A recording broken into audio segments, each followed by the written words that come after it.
Learning how to make your vocals sound great definitely boosts your confidence when you're running sound at church. In this video, I'm going to show you how to get great sounding vocals with just a couple of knobs on your Midas MR18 or Behringer XR18 mixer.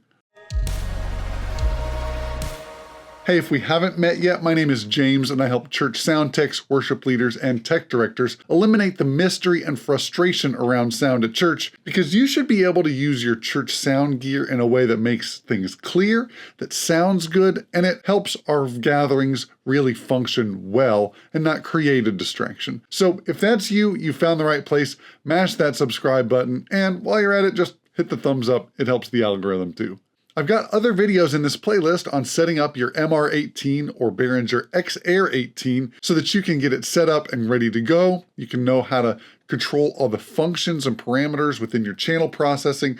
And last time we built a mix. I'll drop a link to the rest of that playlist down in the description below. For now, we're going to be starting mixing vocals and getting them clear by using the high pass filter on the input channel side. It doesn't show you what's going on there, but you have to use your ears so that you can hear what's going on and when it gets too thin. The process for this is we turn on the high pass filter and roll it up until the vocal sounds too thin. Then we back it off some till it sounds natural again, and we move on to the next vocal. So let's go through the vocals and mix them that way. So here on the input page, we're going to turn on the high pass filter. And we're going to roll up this frequency until it gets too thin.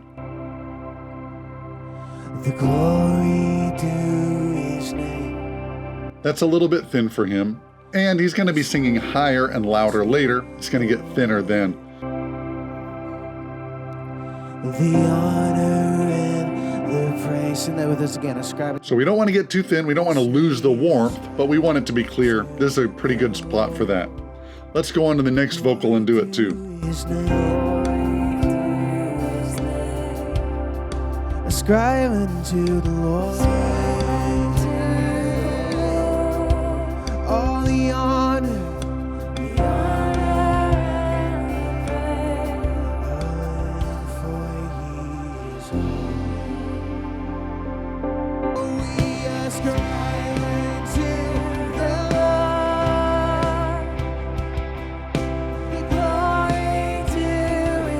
She didn't get too thin, even with the high pass filter really far up. That's too thin, so maybe back around 250. Great, sounds good. No problems there. Let's move on to the next one.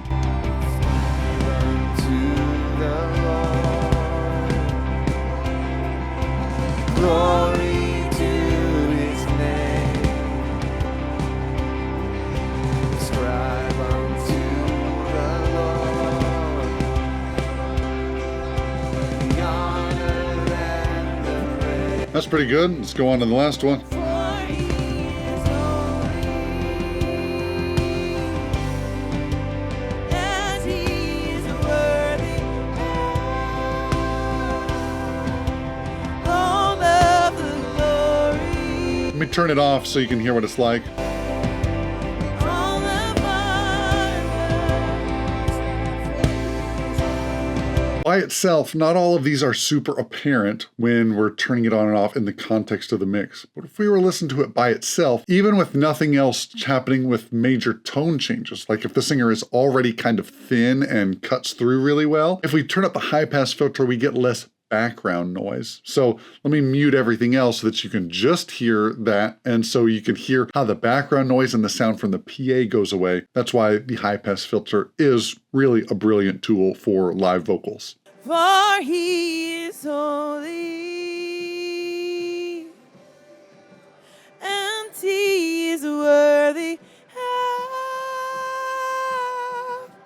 all. So we getting rid of more background noise, there's less low end that's coming through on that channel, and that accumulates on multiple channels. So the high pass filter is your friend, whether or not you feel like you need it for the tone or not. Now that we've rolled up our high pass filter for clarity, the next tool that you want to use if you're just taking it very simply is using the compressor or the dynamics module on the XR18 or MR18 or MR18. I don't know why they did that. They made it too similar. Using the dynamics module helps a whole lot. So we can get control over the dynamics with one knob. I kind of wish there were two, and I'll tell you about those in a little bit. But if you're just getting started and you're keeping it simple, this one knob is going to help you a lot if you've got room on your fader to turn it up more, and we'll talk about that in a second. So we go over to our dynamics tab, and you can see here, it's very simple. There's one knob and an on and off button, right? If we wanted to, we could go to the advanced page, but this might be a lot for you at first. Just get a handle on this one knob at first. So we're going to take off advanced mode for right now. We're going to turn down most of these vocals and just focus on the worship leader for right now. And now we can turn this on. And as I take this threshold and turn it down, what you're going to see is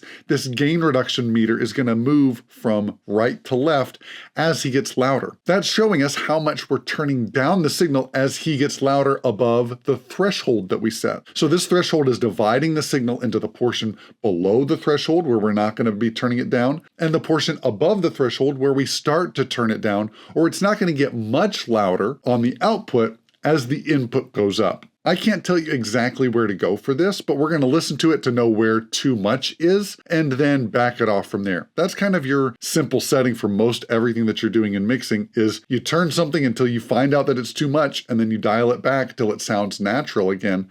And then you can A/B test it to see if it works. That's a little bit of a problem here because of the one knob and not two, but we'll get into that in just a second. Let's just listen to this vocal. Sing great and marvelous. We sing great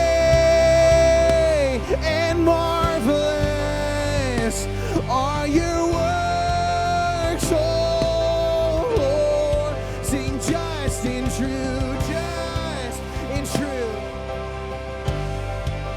are all of your ways in all the earth. You are the Alpha, Jesus, the Alpha, Omega, the beginning and the end, forever and ever. We'll praise the name of the Lord Most High. Sing for He is holy. So there's a couple things I want to point out to you about what you just heard. When we've got the compression on, you can tell that it's a little bit quieter, right? We've actually turned down the signal, but it's a lot more consistent, or it's smoother. When I turn it off, the level comes up overall, but things are more jumpy, and then some phrases are tucked back a little bit more. If you need to rewind and watch that section again, please do so. But one thing that I want you to know is that you can use the fader to turn it up with the compression on, and then it's going to stay locked in place, and it's not going to jump out and hurt somebody. Now, when I turn down the threshold too much and push up the fader to make up for it, I don't have any feedback problems because I'm using a recording. But if you've got a live mic on stage and your speakers are kind of close to your microphones, that could get you into a situation where things start to feedback. But we've got to demonstrate what it sounds like when it's too much so that you can know what that is and then not do it. And He's worthy of all of it, and all of our love, and all of our love. Sing for He is holy, and for He is holy. Okay, this is actually not sounding that bad, although you might pay attention to the breaths compared to the words. So if you've compressed a whole lot, then when they stop singing and the compression gain reduction goes back up, it pushes up those breaths and you hear the big when they take a breath in. That's not exactly what you want to highlight. So be careful with that. If you hear louder breaths or it sounds like they're gasping, that means you need to raise the threshold back up. And again, you can also get into feedback problems like I described a second ago. Now, if you want to take it up a notch and get a few more controls, or if you're having to push your fader up much past, say, +5, and then you lose control so that you can't boost it up more if you need to, we need to turn on the advanced controls, and I'll show you around what some of those are and what you can ignore at first if you're not familiar with compression controls. So let's hit the advanced button up here, and I want you to ignore all the stuff over on the right side after you press the auto button. So push the auto button. You can leave it on peak or RMS mess, but all this on the right side we're just going to ignore for now. What we've been adjusting with that knob on the non-advanced page is this threshold control right here. So we can turn that up and you can see on a graph here the visual representation of there's the signal level that's a 1-to-1 ratio down below the threshold, and then our applied ratio, which we can select over here on the right side, that's the angle showing us how many more inputs it takes to get 1 more decibel of output. I would leave this on 3 or 4, so you don't have to mess with that. I think it comes on 3 by default. And the knee there at the bottom, can leave that alone too. We just want to focus on 1 more control if we're having to push up our fader too much. And that is this gain slider over here. Now you have to be careful. This can turn it up a whole lot. I mean, this turns it up 24 dB. That is a whole lot of makeup gain, and probably not good gain structure if you're having to use 24 dB of makeup gain. So on our gain, however much above 0 we're having to park our fader in order to get it to sit in the mix well, we can use that amount of gain on the makeup gain right here on this slider so that we could put our fader back down at 0 and have finer control over the level adjustments of getting that vocal just right in relationship with the band. So if our vocal had to be up at +6 or +7, you can see the label down at the very bottom of the channel fader on where that fader level is. If you go ahead and put this at that same amount or so, and then dial this back to 0, we've made no other gain change, right? So we've turned it up in one place, turned it down in another place. That net result is 0 change, but now we have more control over the fader and its adjustments. Let me put it all back and then I'll show you while you can listen. And he's worthy of all of the glory, all of the glory. Now that it's quiet, it's less apparent. We would want to ride this fader down anyway. Let me put it back to a place where the band is bigger. We ascribe unto the Lord the glory to his name. That's still a lot of compression, but it's okay. All of the honor, Now we can pull back our fader. ascribe it to the Lord.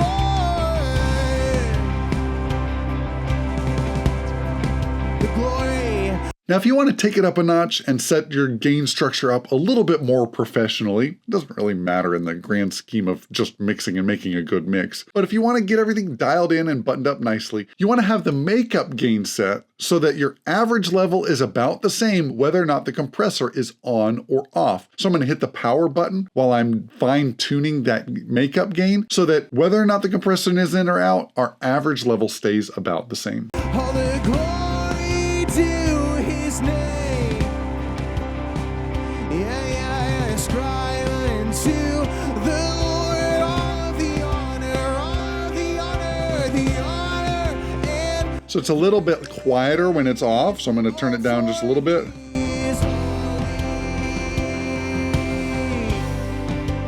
And he is worthy of